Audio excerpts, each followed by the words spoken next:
Mr. Shoaff said to me that he thought it was a worthy goal to become financially independent for three major reasons. First, with money no longer a time-consuming consideration, I could then begin devoting heavy time to all the other dimensions of my life.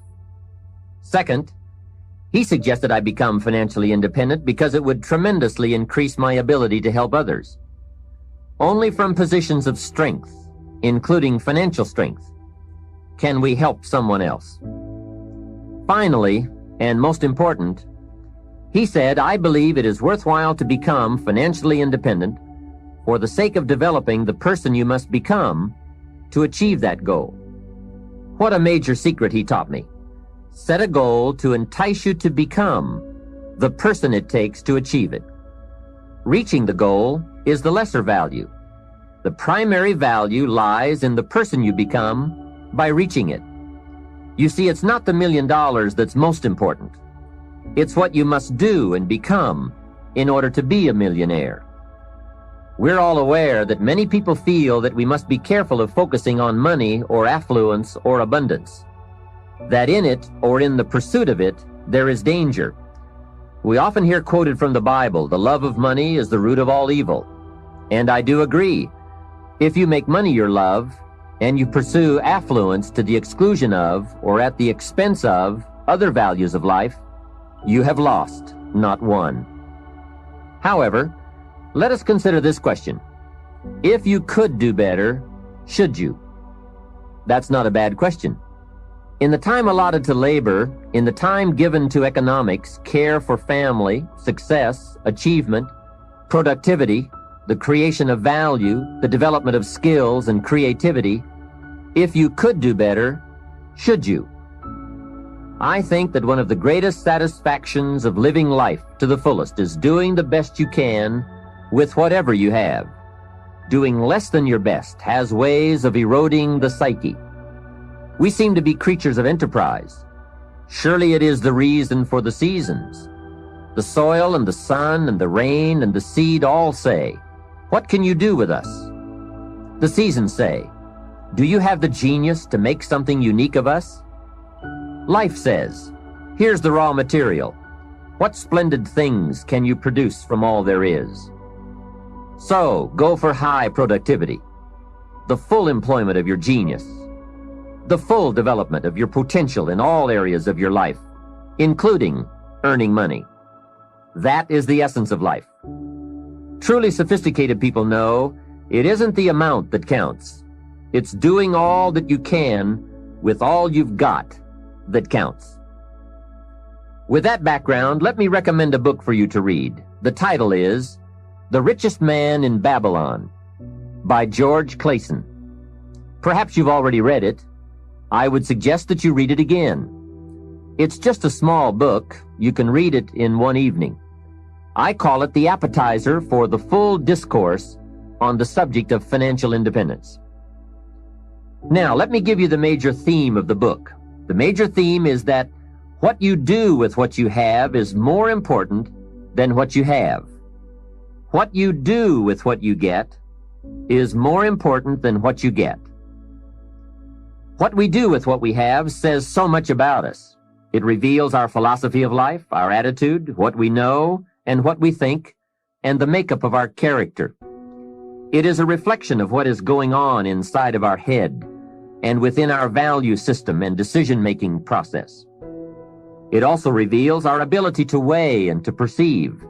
The outer is always a reflection of the inner.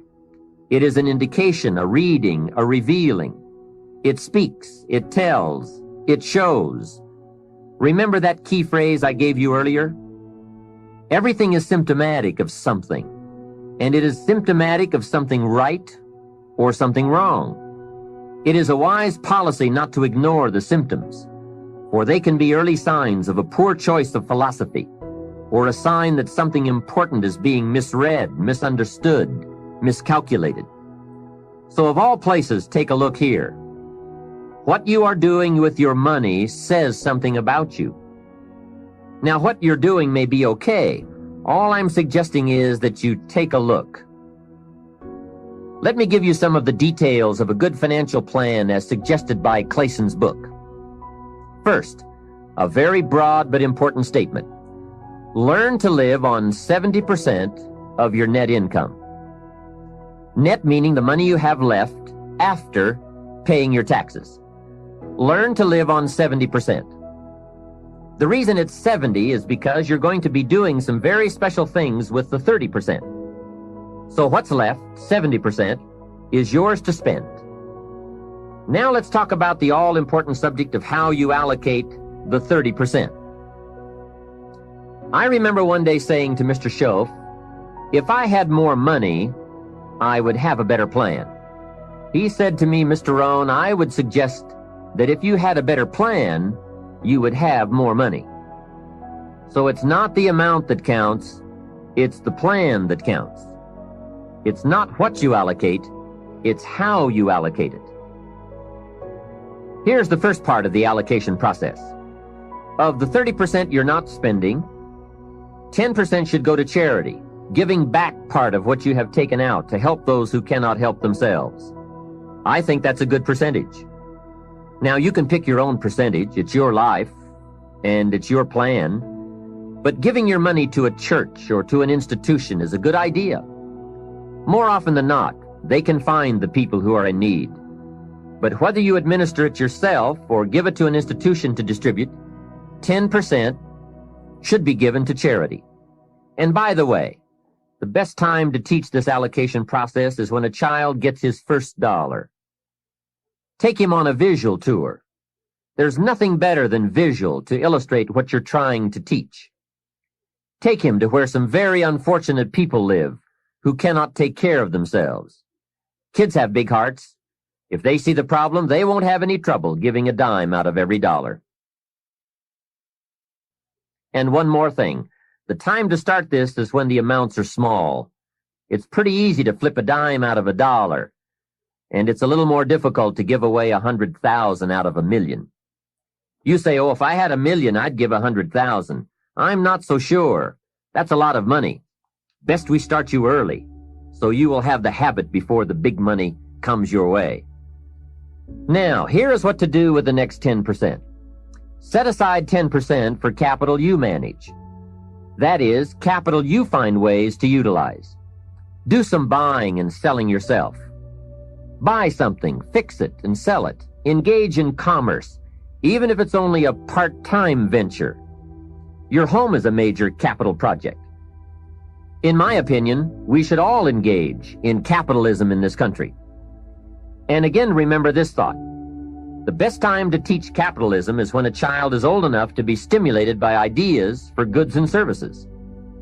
Kids learn the concept of performing services in exchange for capital early, right? They mow the lawn, help in the house, earn an allowance. But take it a step beyond that, as soon as possible. They will pick it up fast. Kids ought to have 2 bicycles, one to ride and one to rent. It doesn't take much to be in business. It doesn't take $1 million. And the same business principles apply whether it is a bicycle business or General Motors. Show kids how to buy a bottle of soap for $2 and sell it for $3. Right in the neighborhood. It's called capitalism in action. Profits, products, and services brought to the marketplace. It is most exciting once you understand the mechanics and the dynamics. It's the stuff of which fortunes are made. And teach kids the advantage of being kids. Some people will buy from you just because you're little. So you must get on with it. You won't be little forever. So Johnny goes a few doors down from your home in the neighborhood and knocks on a door. Mrs. Jones answers, and Johnny says, Mrs. Jones, I have this bottle of soap. It is the best there is. My mother uses it, and lots of people I know wouldn't use anything else. You should really have some. It only costs $3, and I'm your neighbor, so I can take care of you. And besides, I'm little. There, isn't that simple? Commerce in action. Capitalism at its foundation. You see, the only danger in capitalism is if capital gets in the hands of too few people. As long as it is in the hands of the many, it is a dynamic force for profitable and exciting enterprise. Back to our story. Mrs. Jones says, "Johnny, I appreciate your coming by, and I think your product is unique, but really, to be honest with you, I have plenty of soap." Johnny says, "Let me come in and check." Hey, kids know how to overcome objections. They have been mastering that skill all their lives. Johnny knows how to get in the door. Mrs. Jones says, "You've got me.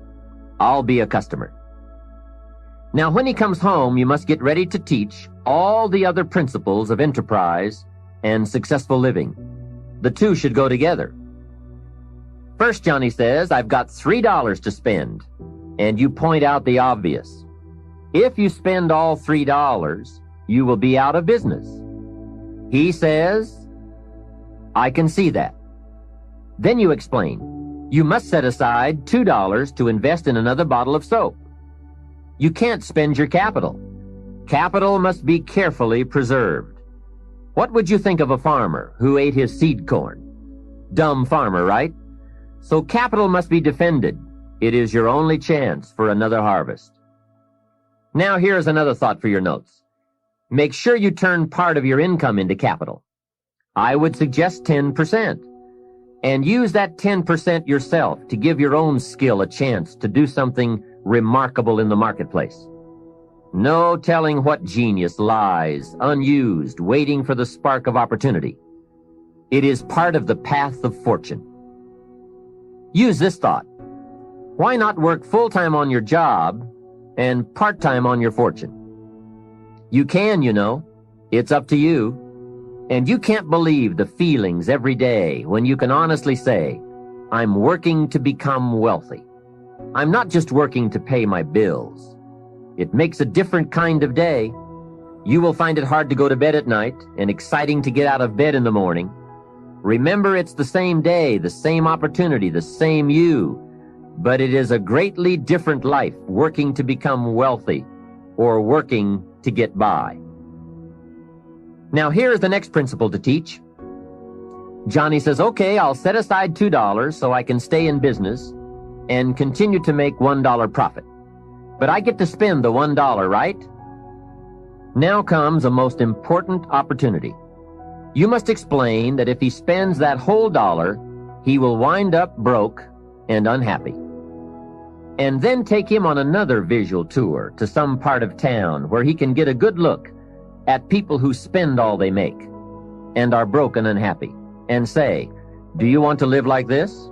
He will say, "No." Then you say, "All right then, you can't spend the whole dollar." He says, "Well then, tell me what to do with it." And with that open door comes the obvious opportunity to teach all the principles of wealth and happiness and lifestyle. One of the major factors that affects your life, all your life, is what you do with your money. So here's what you do. First, pay your taxes, right? Next comes the 10 cents for charity, which we have already covered. Johnny says, "Oh yes, here is a dime for those who cannot help themselves." Now I can spend the rest. Answer, no. You will wind up broke and unhappy. He says, "Okay, what now?" And now comes another major life lesson. The next 10 cents out of every dollar of wages or profit is for the increase of capital you manage. Set aside 10 cents out of every dollar profit so that someday you can buy 2 bottles of soap instead of 1. I'm sure Johnny will catch on to that one right away. He says, "Of course. If you buy 2 bottles instead of 1, you save yourself a trip." How clever.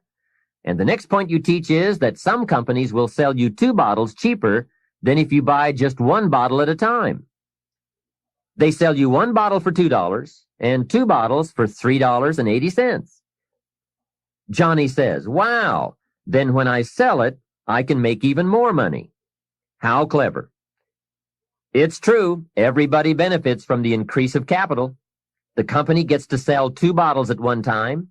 You save a trip and some costs, and you can keep some of the saving or pass along some of it to Mrs. Jones, your customer. Let's review so far. First, pay taxes. Next, 10 cents for charity, and 10 cents for capital you manage.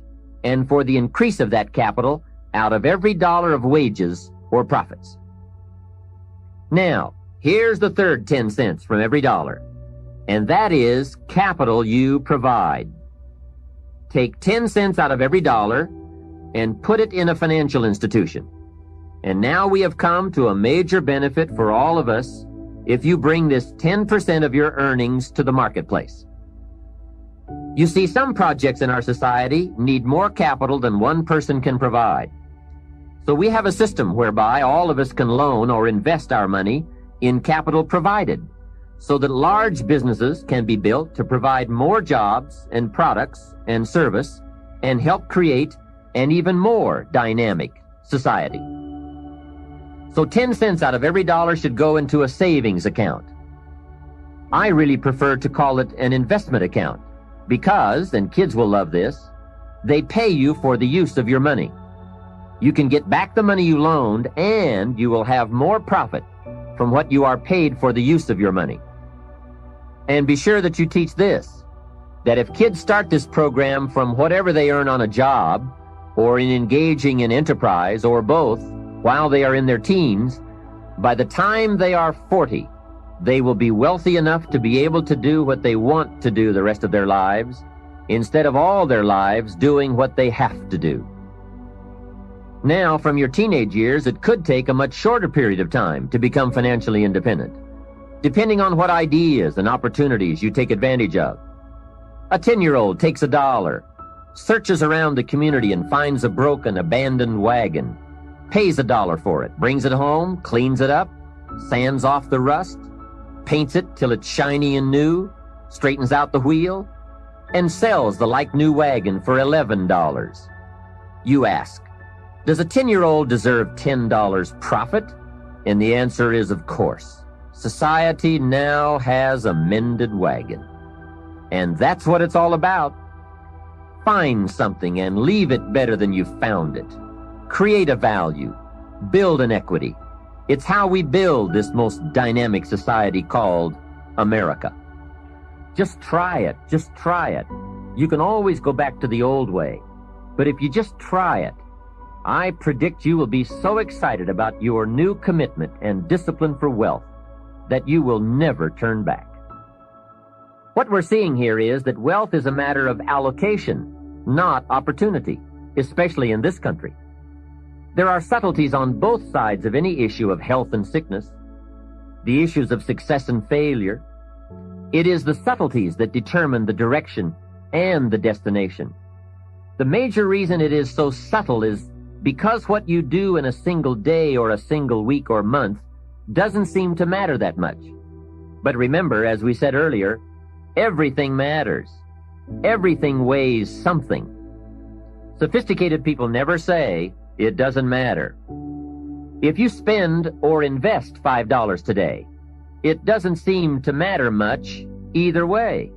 You seem to be no richer or poorer at the end of the day. But it does make all the difference in the world as you save $5 every day, and the days accumulate into weeks and into months and into years. You see, it's the accumulated total of the allocation of each day that makes all the difference in the world, whether you become rich or poor, healthy or ill, successful or mediocre. Now back to Johnny. He is going to ask about his investment account, where he's putting 10 cents out of every dollar.